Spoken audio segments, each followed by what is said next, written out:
ಈಗ ಈ ಎಲ್ಲಾ ಘಟನೆಗಳಾಗ್ತಾ ಇರೋದಕ್ಕೆ ಅಫ್ಸರ್ ಕೊಡ್ಲಿಪೇಟೆ ಅವರೇ, ಒಂದು ಸಮುದಾಯದ ವೋಟ್ ಬ್ಯಾಂಕ್ ನ ಓಲೈಕೆಗೋಸ್ಕರ ಸರ್ಕಾರ ಹೀಗೆ ಮಾಡ್ತಿದೆ. ಅಶೋಕ್ ಗೌಡ್ರು ನೇರವಾಗಿ ಕೇಳಿದ್ರು, ಮುಸ್ಲಿಮರಿಗೆ ಓಲೈಕೆ ಮಾಡೋಕೋಸ್ಕರ ಮಾಡ್ತಿದೆ.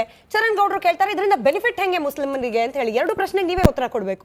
ನಂದು ಫಸ್ಟ್ ರಿಮಾರ್ಕ್ಸ್, ಬೇಸಿಕಲಿ ಇವತ್ತಿನ ಡಿಬೇಟ್ ಇರುವಂತದ್ದು ಶ್ರೀಕಾಂತ್ ಪೂಜಾರಿ ಎಂಬುವಂತಹ ಕರಸೇವಕನ ಬಂಧನದ ವಿಚಾರದಲ್ಲಿ ಪೊಲಿಟಿಕ್ಸ್ ಆಗಿದೆಯಾ ಏನಂತ ಚರ್ಚೆ ಆಗ್ತಾ ಇದೆ. ಹೌದು. ಮೊದಲನೇದಾಗಿ ನಾನು ಕೇಳ್ತಾ ಇದ್ದೇನೆ, ಶ್ರೀಕಾಂತ್ ಪೂಜಾರಿ ಇರಲಿ, ಅಬ್ದುಲ್ಲಾ ಇರಲಿ, ಅಲ್ಫೋನ್ಸೋ ಇರಲಿ, ಏರ ಇರಲಿ, ಒಂದು ಕರಸೇವಕ ಎಂಬಂತ ಪೋಷಾಕ ಧರಿಸ್ಕೊಂಡ ಕಾರಣಕ್ಕೆ, ಅಥವಾ ರಾಮ ಭಕ್ತ ಅಥವಾ ರಹೀಮನ ಭಕ್ತ ಅಲ್ಲಾನ ಭಕ್ತ ಅಂತ ಪೋಷಾಕ ಧರಿಸ್ಕೊಂಡ ಕಾರಣಕ್ಕೆ ಅವನನ್ನ ಅರೆಸ್ಟ್ ಮಾಡಬಾರ್ದು ಅಂತ ಯಾವುದಾದ್ರೂ ದೇಶದಲ್ಲಿ ಕಾನೂನು ಇದೆಯಾ? ಇದು ಮೊದಲ ಪ್ರಶ್ನೆ ನಂದು. ಎರಡನೇ ಪ್ರಶ್ನೆ, 16 ಪ್ರಕರಣಗಳಲ್ಲಿ ಆರೋಪಿಯಾಗಿರುವಂತಹ 9 ಅಕ್ರಮ ಸಾರಾಯಿ ಪ್ರಕರಣದಲ್ಲಿ ಆರೋಪಿಯಾಗಿರುವಂತಹ, 3 ದೊಂಬಿ ಪ್ರಕರಣದಲ್ಲಿ ಆರೋಪಿಯಾಗಿರುವಂತಹ, 1 ಜೂಜಾಟದ ಪ್ರಕರಣದಲ್ಲಿ ಆರೋಪಿಯಾಗಿರುವಂತಹ, 3 ಮುಂಜಾಗ್ರತಾ ಕ್ರಮಗಳ ಪ್ರಕರಣದಲ್ಲಿ ಆರೋಪಿಯಾಗಿದ್ದಂತಹ ವ್ಯಕ್ತಿಯನ್ನ ಧರ್ಮದ ಪೋಷಾಕಿನಲ್ಲಿ ರಕ್ಷಣೆ ಮಾಡುವಂತ ಕೆಲಸವನ್ನ ನಾವು ಮೊದಲನೇದಾಗಿ ರಾಜ್ಯದ ಜನರು ಖಂಡಿಸಬೇಕು.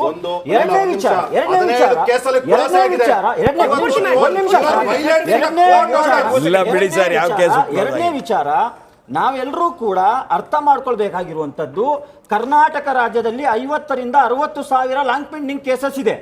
ಬೆಂಗಳೂರಿನಲ್ಲಿ 10,000 ಲಾಂಗ್ ಪೆಂಡಿಂಗ್ ಕೇಸಸ್ ಇದೆ. ಹಾಗಾದ್ರೆ ಈ ಲಾಂಗ್ ಪೆಂಡಿಂಗ್ ಕೇಸಸ್ ಅನ್ನ ಓಪನ್ ಮಾಡಲೇಬಾರದು ಅಂತ ಬಿಜೆಪಿಗರು ಸಮರ್ಥನೆ ಮಾಡ್ತಾ ಇದ್ದಾರೆ.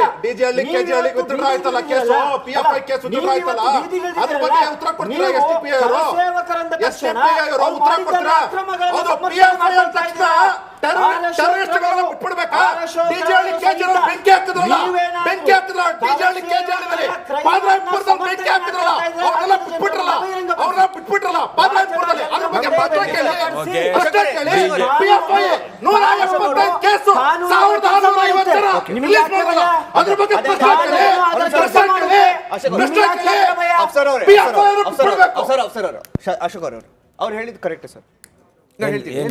ಕೇಳಿ ಶ್ರೀಕಾಂತ್ ಆಗಿರ್ಲಿ, ಸೈಯದ್ ಆಗಿರ್ಲಿ, ನಾನು ಹೇಳಿದ್ದು ಕೇಳಿಸ್ಕೊಳ್ಳಿ ಸರ್, ನಾನು ಹೇಳಿದ್ದು ಅಂತ ಕೇಳಿಸ್ಕೊಳ್ಳಿ ಸರ್, ಪ್ರಶ್ನೆ ಕೇಳಿಸ್ಕೊಳ್ಳಿ. ಶ್ರೀಕಾಂತ್ ಆಗಿರ್ಲಿ, ನೀವ್ ಹೇಳಿದ್ರೆ ಅಲ್ಫಾನ್ಸ್ ಆಗಿರ್ಲಿ, ಅಬ್ದುಲ್ಲಾ ಆಗಿರ್ಲಿ, ಶ್ರೀಕಾಂತ್ ಆಗಿರ್ಲಿ, ಸೈಯದ್ ಆಗಿರ್ಲಿ, ಸ್ಯಾಮ್ ಆಗಿರ್ಲಿ, ಆಯ್ತಾ, 31 ವರ್ಷ ಆದ್ಮೇಲೆ ಈ ತರ ಯಾವ್ದಾರೊಂದು ಕೇಸ್ ಬಂದ್ರೆ ಸರ್ಕಾರ ಸೈಯದ್ ಅಥವಾ ಸ್ಯಾಮ್ ಅಥವಾ ಶ್ರೀಕಾಂತ್ ಮೇಲೆ ಈ ತರ ಕೇಸ್ ಹಾಕಿದ್ರೆ ಪ್ರಶ್ನೆ ಕೇಳಲೇಬೇಕಾಗುತ್ತೆ. ನಂಬರ್ ಕೇಳಿಸ್ಕೊಳ್ಳಿ, ಪಾಯಿಂಟ್ ನಂಬರ್ 1, ಯಾವ ತರ ಕೇಸ್ ಹೇಳಿ? ಯಾವ್ದೇ ಕೇಸ್ ಆಗಿರ್ಲಿ, ಈ ತರ ಒಂದ್ ಕೇಸ್ಗೆ ಎಫ್ಐಆರ್ ಇಲ್ಲ. ಹಾಗಾದ್ರೆ ನಮಗೆ ಪೊಲೀಸ್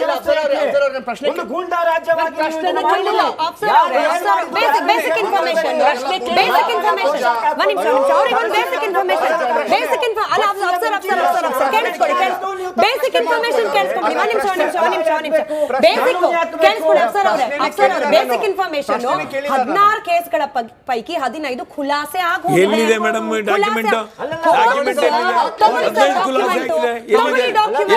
ಇನ್ನೊಂದು ಪ್ರಕರಣ ಕೇಳಿಸ್ಕೊಂಬಿಡಿ,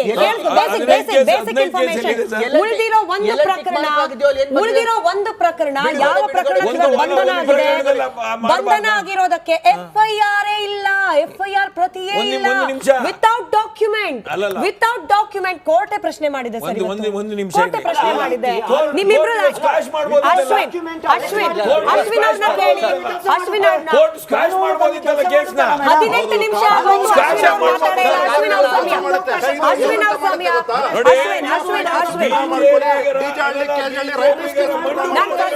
ನಾನು ಪ್ರಾರಂಭದಲ್ಲೇ ಹೇಳಿದೆ, ಎಲ್ಲರೂ ಒಟ್ಟಿಗೆ ಕಿಚ್ಚೋಣ ನಮ್ಮ ವೀಕ್ಷಕರಿಗೆ ಇಷ್ಟ ಆಗೋದಿಲ್ಲ sir. We care for our viewers. Ashwin ಮಾತ್ರ ಯಾರ ಮೇಲಾದ್ರೂ ಯಾರ ಮೇಲಾದ್ರೂ ಕೇಸ್ ಈ ತರ ತೆಗ್ದಿದ್ರೆ ನಾವು ಪ್ರಶ್ನೆ ಮಾಡ್ತಿದ್ವಿ. ಇದಕ್ಕಿಂತ ಮುಂಚೆ